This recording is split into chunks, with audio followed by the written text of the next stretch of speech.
김원식 대중문화평론가와 이야기 나눠보겠습니다. 네, 안녕하십니까? 네, 안녕하세요. 네.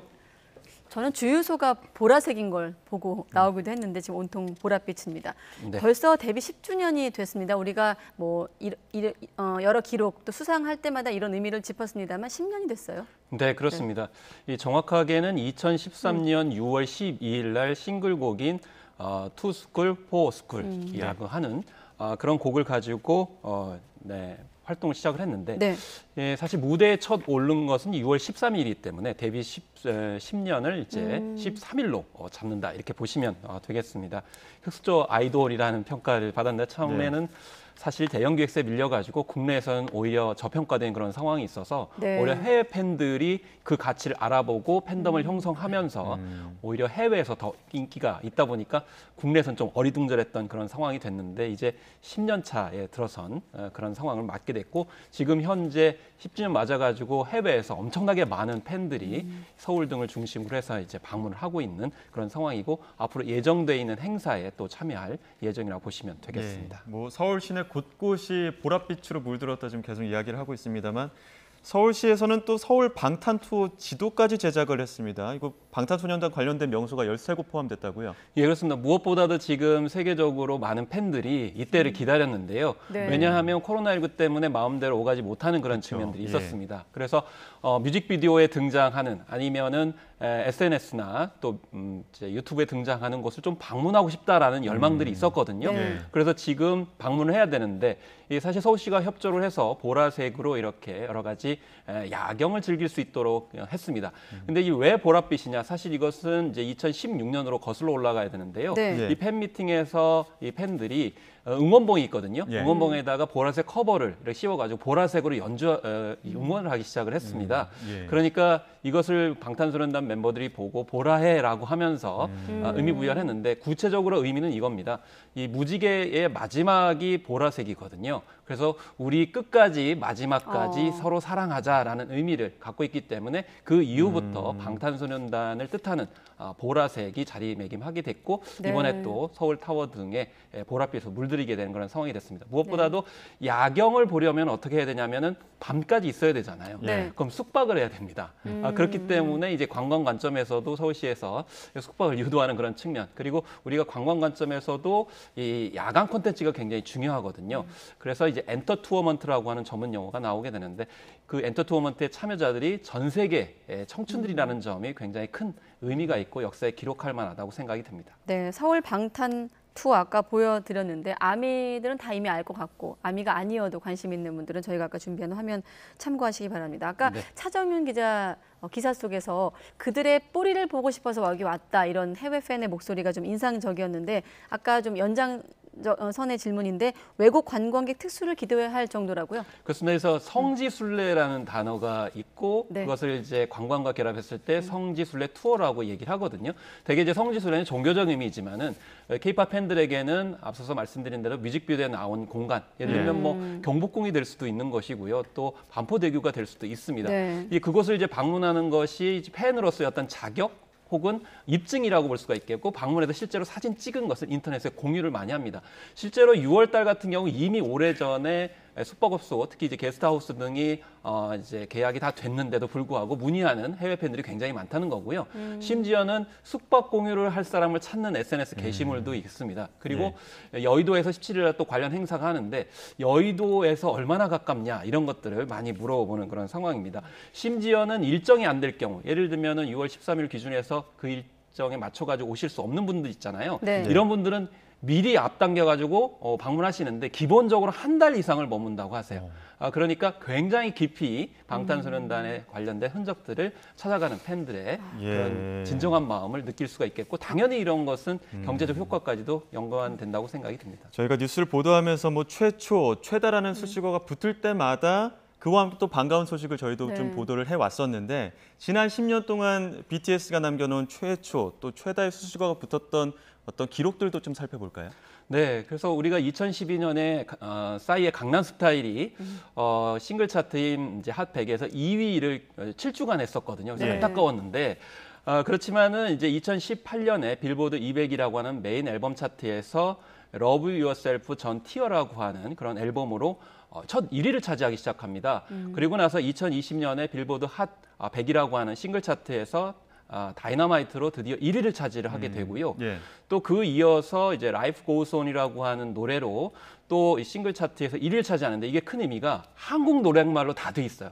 그래서 미국 사람들이 한국말로 된 노래를 들었다는 의미이거든요. 특히 네. 미국의 싱글 차트인 핫 100에서는 라디오 방송 횟수가 굉장히 중요한데 결국 미국 사람들이 라디오에 신청을 해가지고 들었다는 의미. 그래서 확실하게 방탄소년단을 미국인들까지도 현지에서 좋아하는 그룹이라는 걸 확실하게 이때 보여줬다고 보겠습니다. 그리고 그 동안에 3대 이제 뮤직 음악상이라고 할 수 있는 아메리칸 뮤직 어워즈에서는 5번이나 수상을 했고요. 네. 또 빌보드 뮤직 어워드에서도 6번 수상을 했습니다. 그리고 드디어 2021년에는 아메리칸 뮤직 어워드에서 아시아 가수 최초로 대상을 받았습니다. 네. 그런데 이 아메리칸 뮤직 어워드 같은 경우는 특징이 팬들이 뽑는 상이거든요. 예. 그렇기 때문에 여기에서 상을 받았다는 거는 전 세계 팬들이 가장 좋아하는 아티스트로서 방탄소년단 인정을 받았다라는 의미를 갖고 있습니다. 네, 앞으로 혹시 평론가님께서 BTS가 써주었으면 하는 기록, 역사가 있을까요? 짧게?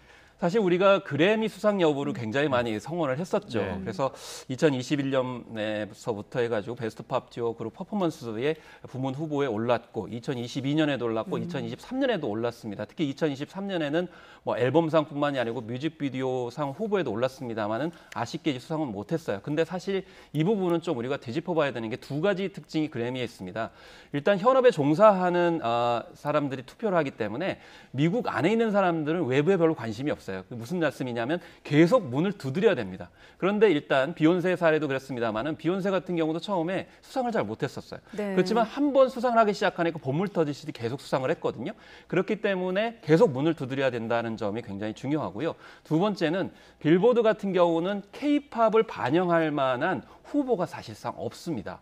그래서 베스트 팝 듀오 그룹 퍼포먼스 같은 경우도 원래는 기성 가수들이 협업을 하는 경우에 협업을 잘했다라고 해서 이제 상을 주는 부분이거든요. 그러니까 우리처럼 아이돌 그룹을 겨냥해가지고 시상을 하는 부분이 없기 때문에 네. 저는 이 차제에 그래미상에서 우리의 K-팝을 중심으로 한 아이돌 그룹 뮤직에 해당되는 부문을 신설할 수 있도록 영향력을 더 많이 키워줬으면 좋겠다.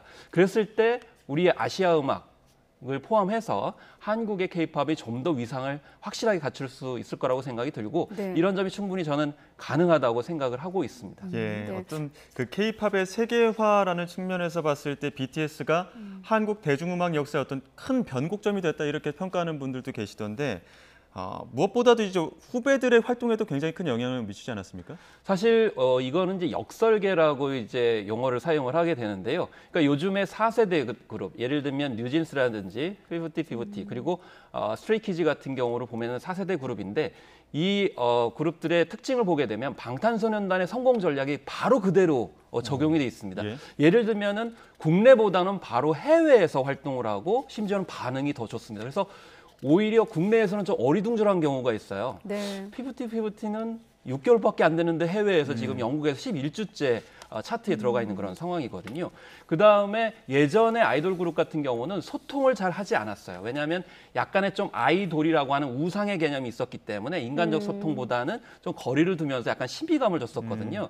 근데 방탄소년단이 바로 인간적인 어떤 측면에서 공감대를 일으켰고 감정이입을 불러일으키는 것이 굉장히 중요하다는 것을 보여줬기 때문에 이제 4세대 아이돌 그룹들은 바로 소통들을 많이 하게 되고 오히려 편안하게 다가갈 수 있는 노래들 바로 이제 선보입니다. 예를 들면 방탄소년단이 선보였던 뭐 이제 다이너마이트라든지 퍼미션 투 댄스 같이 미국인도 즐겨 들을 수 있는 곡들을 4세대 아이돌 그룹들이 바로 보여주고 있거든요. 네. 그래서 피프티가 바로 그런 사례라고 볼 수가 있겠고 마지막으로는 자율형 아이돌입니다.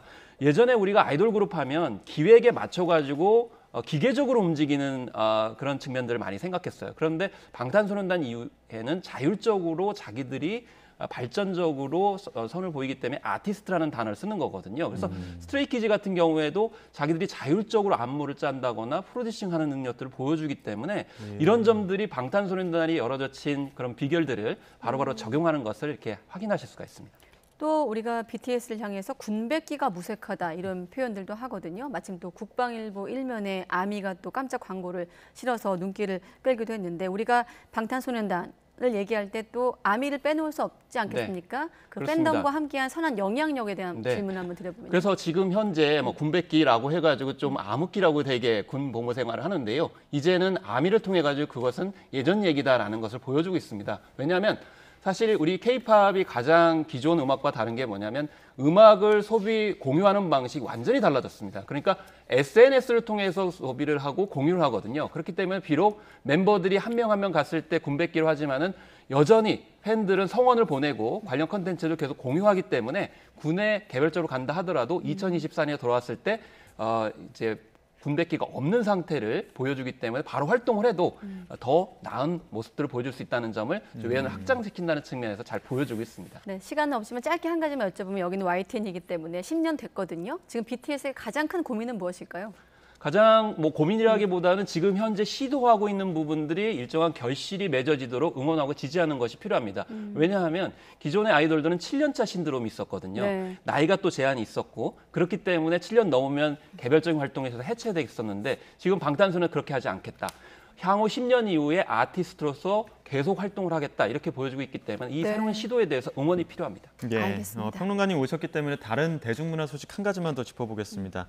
흥행동물풍을 일으키고 있는 범죄도시 3 지금 막 무서운 속도로 관객을 모으고 있는데 오늘 800만을 돌파했죠. 네, 돌파했다는 소식이 좀 전에 있었는데요. 네. 사실 1000만 관객 돌파는 이미 뭐 기정사실화인데 중요한 거는 범죄도시 2라고 하는 자기 전작을 뛰어넘을 거냐 이게 굉장히 중요합니다. 왜 중요하냐면 네. 사실은 속편이 전작보다 뛰어나지 않다는 얘기가 있거든요. 그런데 이 마블 시리즈를 보게 되면은 전작이 뒤편보다 못하는 그러니까 뒤에 나온 작품들이 훨씬 더 좋은 경우가 많거든요. 이걸 이제 눈덩이 효과, 스노볼 효과라고 얘기를 하거든요. 그래서 만약에 이번에 전작보다도 더 성과가 좋으면 앞으로 나올 수 있는 작품들에 대한 기대감이 더 높아지기 때문에 더 나은 기록을 이제 우리가 예측할 수 있다는 점에서 눈길을 끌고 있고 다만 언제 1000만을 넘느냐, 그러니까 이번 주 안에 넘느냐, 이제 이런 점도 지금 현재 주목할 만한 부분이라고 볼 수가 있겠습니다. 네. 지금 현재로서는 전작인 범죄도시 2보다 약 5일가량 빠른데요. 얼마 전까지만 해도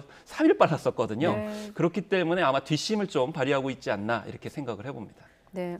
전작을 뛰어넘을 것인가도 관심이지만 지금 최근에 어떤 극장가 분위기로 볼 때 지금의 이 기록이 의미가 있는 게 영화계 입장에선 이 기다렸던 한 방이 터진 것이기 때문에 마중물 역할을 할까요? 이 영화가? 일단은 제일 이제 봄철에 우울했던 게 이제 비수기이긴 했습니다만은 비수기를 하더라도 극장을 찾았던 많은 분들이 좀 줄어든 상황 속에서 그나마 외화를 중심으로 많이 찾으셨거든요. 그렇기 때문에 우리 영화들을 좀 외면하는 거 아니냐라는 좀 우울감이 있었는데 이번에 범죄도시 3의 어떤 의미는 다른 할리우드 영화들을 제치고 있다는 겁니다. 예를 들면 트랜스포머 7번째 시리즈를 제쳤고요. 네. 그리고 가오갤이라든지 뭐 인어공주 그리고 분노의 질주 같은 작품들을 이기고 굉장히 좋은 성과들을 보여주고 있기 때문에 그런 면에서 국내 영화를 하더라도 확실하게 관객들이 원하는 것을 보여주게 되면 흥행할 수 있다라는 점을 여전히 보여줬습니다. 다만 관객들이 좀 약간 기존의 검증된 작품을 중심으로 지금 보고 있기 때문에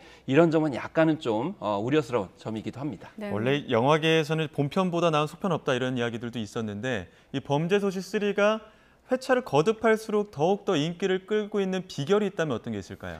일단은 이것은 이제 할리우드의 방식을 좀 우리가 우리만의 어떤 방식으로 적용하고 있다고 생각이 드는데요. 사실 마블 시리즈 같은 경우는 아이언맨을 처음 시작했을 때 그렇게 기대하지 않았습니다. 예. 그리고 로버트 다니 주니어 같은 경우에도 그렇게 유명한 배우가 아니었는데 대형 제작비를 들이지 않고 한번 띄워보는 거죠. 일종의 파일럿처럼. 그렇게 반응이 좋으니까 이것을 관객들이 원하는구나라고 해서 연작 시리즈가 계속 나왔거든요.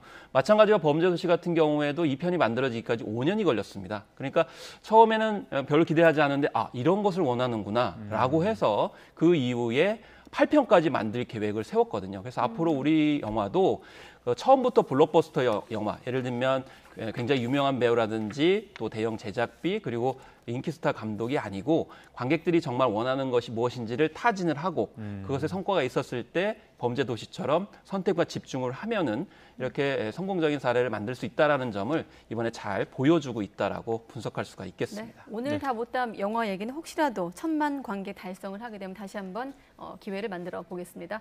김원식 대중문화 평론가였습니다. 고맙습니다, 평론가님. 감사합니다.